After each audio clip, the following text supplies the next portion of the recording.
नमस्कार मित्रों, मैं आशुतोष शर्मा पुणे आज एक बार आपके सामने जुड़ा हूँ। जैसा कि आप जानते हैं, दिल्ली के अंदर मानसून की दस्तक हो चुकी है। आज मैं बाबरपुर विधानसभा के बलबीर नगर ड्रेन नंबर 52 के पास बिल्कुल आया हुआ हूँ। अभी कुछ दिन पहले कुछ वीडियो डल रही थी ड्रेन नंबर 52 की किन गलियों की कि थोड़ी सी बारिश से लबालब सब गलियाँ भर गई थी। बहुत सारी वीडियो उसकी वायरल भी हुई थी। इसी पे आज बात करने के लिए हम यहाँ के स्थानीय निवासी और सामाजिक कार्यकर्ता अनिल जी आज हमारे साथ हैं, क्योंकि इनका घर ड्रेन नंबर 52 से कुछ ही 10 कदम की दूरी पर है। और क्या हालात उस दिन थे वो भी इनसे पूछेंगे। और ड्रेन नंबर 52 ये बचपन से यहाँ रह रहे हैं, और ड्रेन नंबर 52 का क्या मतलब सफाई क्यों नहीं हो पाती, होती है तो क्या कारण, मतलब इन सब बातों पर आज चर्चा करने के लिए आज हमारे साथ अनिल जी पहले तो मैं आपका स्वागत और अभिनंदन करता हूँ। ड्रेन नंबर 52 पहली ही बारिश में गलियाँ भर चुकी थी, क्या कहना चाहेंगे? सभी लोगों को नमस्कार। ड्रेन नंबर 52 जो है ये जैसे ही बारिश होती है इसलिए ओवरफ्लो हो जाता है कि वहाँ अपना लोनी रोड का जो पंप है वो चल जाता है। फिर यहाँ से पानी की जो गलियाँ हैं वो नीचे हैं, और ड्रेन नंबर 52 ओवरफ्लो होते ही नाला बैक मारता है और सभी घरों में पानी आता है। जिन जिन घरों के थोड़ा नीचा है तो उनके घरों में अंदर कमरों में पानी हो जाता है, नहीं तो गली में लगभग 1.5 से पौने 2 फुट पानी होता है। कुछ लोग ये कहते हैं कि ड्रेन नंबर 52 है, निगम पार्षद कहते हैं इसकी सफाई की जिम्मेदारी पीडब्ल्यूडी की है। पीडब्ल्यूडी के अधिकारी उस पर बात करने के लिए तैयार नहीं, क्योंकि दिल्ली सरकार के अंडर आता है। गोपाल राय जी से हम समय मांगते हैं तो उनके पास समय नहीं है इस पर बात करने के लिए। तो मतलब कैसे जनता की समस्या कैसे हल होगी? जनता की समस्या हल करने के लिए माननीय मंत्री गोपाल राय जी ने यहाँ के एग्जीक्यूटिव इंजीनियर्स और चीफ इंजीनियर के साथ दौरा किया था ड्रेन नंबर 52 का अभी कुछ ही दिन पहले। मैं भी जो है उस वक्त वहाँ मौजूद था, तो मैंने उन्हें अपनी समस्याएं बताई थी कि इस तरीके से ये होता है। पानी भरने से पहले की बात है ये। और एक गली नंबर 8 की जो पुलिया है वो बहुत नीची है, वहाँ से पानी बैक मारता है जब आप पानी का ओवरफ्लो होता है। तो उन्होंने पुलिया ऊँची करने के लिए एस्टीमेट दे दिया था, लेकिन सफाई के लिए भी बोला था कि भी सफाई भी जल्दी कराई जाए, लेकिन यहाँ के इंजीनियर्स ने बिल्कुल भी ध्यान नहीं दिया और सफाई नहीं हुई, और पहली ही बारिश में पानी जो है वो भर गया। उन्होंने बहाना बनाया है कि जी जाल का ओपनिंग नहीं होती है, और ओपनिंग के चक्कर में नहीं होता। तो मंत्री जी ने आदेश दिया कि जहाँ भी आपने सफाई करनी है वहाँ पहले ओपन करें, फिर उसके बाद में जाल लगाते रहें, लेकिन पहले सफाई बहुत ज़्यादा ज़रूरी है। तो उसके बावजूद भी एमसीडी के जो इंजीनियर्स हैं और जो सफाई कर्मचारी हैं, जो ड्रेन नंबर 1 पर लगभग 10 कर्मचारी डेली की उनकी ड्यूटी है, जिनकी जो सफाई के लिए आते ही नहीं है, वहाँ बायोमेट्रिक अटेंडेंस लगाते हैं और अपने ऑफिस में ही बैठे रहते हैं। हफ्ते में एक दिन आएंगे और 4 जो है फावड़ी लगा के और पन्नी निकाल कर चले जाते हैं। और इस तरीके से लगभग 10 कर्मचारी परमानेंट जो है वो ड्रेन नंबर 52 पे दौरा करते हैं, लेकिन सफाई कोई नहीं करता। और ये ड्रेन नंबर 52 एमसीडी का है। जहाँ तक मुझे जो है जानकारी है, ये ड्रेन नंबर 52 हमारे पार्षद मुकेश बंसल जी के अंडर में आता है, बाबरपुर रोड से लोनी रोड तक। तो ये जिम्मेदारी एमसीडी की बनती है, म्यूनसिपल कॉरपोरेशन की बनती है कि भाई इस पे सफाई कराई जाए।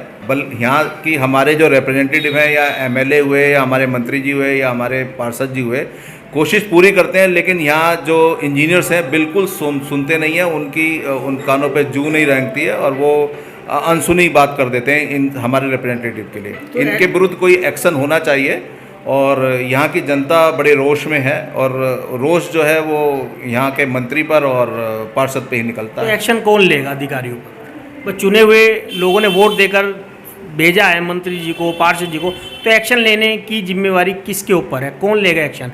सुनने में आया है कि ये कागजों में तो इसका फंड आता है, लेकिन ये वो फंड का या तो भ्रष्टाचार में कहीं निकल जाता है या किन्हीं अदर काम में लग जाता है।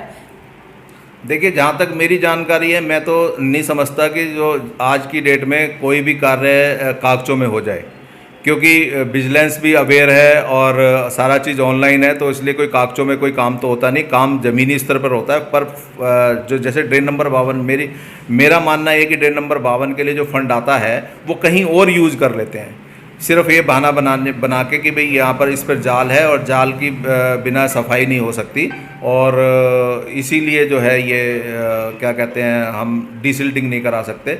जबकि जाल जगह जगह ओपन हो सकते हैं, वहाँ पर ओपनिंग का सिस्टम दिया हुआ है, और जबकि हर पुलिया के पास ओपनिंग का सिस्टम दिया हुआ है, वहाँ से जेसीबी निकाल सकती है। लगभग 100% सिल्ट नहीं निकाल पाएगी तो लगभग 70 से 80% सिल्ट तो निकाल ही सकती है वहाँ पर, और उसको फिर उस ढुलाई भी कराई जा सकती है। और यदि ओपनिंग नहीं भी हो पाती, जहाँ से सफाई कराना जरूरी है, तो इंजीनियर्स का काम है अपने उसका सर्वे करें और जहाँ से ओपनिंग हो सकती है वहाँ से ओपनिंग। जैसे आपने कहा इंजीनियर सुनते नहीं हैं, हाँ तो जी। ऐसे में क्या करे जनता? क्योंकि जनता तो नर्कवास में, यदि मैं बलबीर नगर की बात करूं, ये टीचरों की कॉलोनी है, यहाँ सभ्य लोग रहते हैं और वो नर्कवास की ज़िंदगी को व्यतीत कर रहे हैं। गोवर्धन स्कूल 100 मीटर की दूरी पे है। एक तरफ तो सरकार चाहे एमसीडी की हो चाहे केंद्र की सरकार हो, बच्चे स्वच्छ भारत स्वच्छ युवाओं की बात करती है, और हमारे बच्चे डेढ़ नंबर 52 के पास 2-3 स्कूल हैं, विवेकानंद स्कूल हुआ, गोवर्धन हुआ, और उसके आगे भी 1-2 स्कूल हैं। बच्चे नर्क का जीवन व्यतीत कर रहे हैं, किसी ना किसी बीमारी से ग्रस्त हैं वो बच्चे, क्योंकि भाई सांस लेने में दिक्कत इतनी आ रही है, बदबू इतनी उठ रही है। ऐसे में आप कह रहे हो इंजीनियर नहीं सुनते, तो फिर नेताओं का चुनने का फ़ायदा क्या हुआ? मेरा मानना है कि नेताओं को एक्शन लेना चाहिए, सख्त एक्शन लेना चाहिए, लेकिन जो यहाँ के स्थानीय निवासी हैं उनका भी कोई कर्तव्य बनता है। टाइम टू टाइम अपनी एप्लीकेशंस, टाइम टू टाइम अपनी कंप्लेंट रिटर्न में दर्ज कराएं। मैं तो ये मानता हूँ कि यहाँ जो स्कूल के ऑनर्स हैं, दोनों स्कूल के ऑनर, गोवर्धन स्कूल के ऑनर या विवेकानंद स्कूल के ऑनर्स, इन्होंने कभी इस पर एक्शन लिया ही नहीं। कभी भी एक एप्लीकेशन इन्होंने अपने स्कूल की तरफ से लिख के नहीं दी, ना हमारे स्थानीय निवासियों ने लिख के दी। टिल मैंने तक भी लिख के नहीं दी कि भाई मैं जी यहाँ पर ये परेशानी है। रिटर्न में कुछ भी नहीं दिया गया। बरबली हम लोगों ने मंत्री जी से भी कहा, पार्षद जी से भी कहा, और पहले जो भी रहे एमएलए उनको भी कहा, लेकिन किसी ने भी एक्शन नहीं लिया। जबकि यहाँ के स्थानीय निवासियों की जिम्मेदारी है, और जो स्कूल के ओनर्स हैं, जो अभी एक हॉस्पिटल भी खुला है, उनके ओनर्स की भी जिम्मेदारी है कि भी ये रिटर्न में इंजीनियर्स को दें और टाइम टू टाइम देते रहें। और अगर नहीं होता है तो उसके ऊपर हमारे पार्षद जी को और हमारे माननीय मंत्री जी को किसी भी सूरत में इंजीनियर्स पे, चीफ इंजीनियर्स पे, जूनियर इंजीनियर पे जो सफाई के लिए अपने नीचे कर्मचारी रखते हैं, उन पर कार्रवाई, सख्त से सख्त कार्रवाई होनी चाहिए। बल्कि मैं तो कहूँगा उन्हें सस्पेंड कर देना चाहिए ये सब चीज़ों के लिए। ये थे हमारे साथ अनिल जी, इन्होंने पूरी बात बताई। उन्होंने साफ कहा कि हमारे नेताओं की इंजीनियर नहीं सुन रहे, लेकिन ये भी कहा कि साथ साथ हमारे नेताओं को, हमारे जनप्रतिनिधियों को सख्त से सख्त कदम उठाना पड़ेगा, नहीं तो इसी तरह बलबीर नगर की जनता, बाबरपुर विधानसभा की जनता नर्कवास का जीवन व्यतीत करती रहेगी। जय हिंद, जय भारत।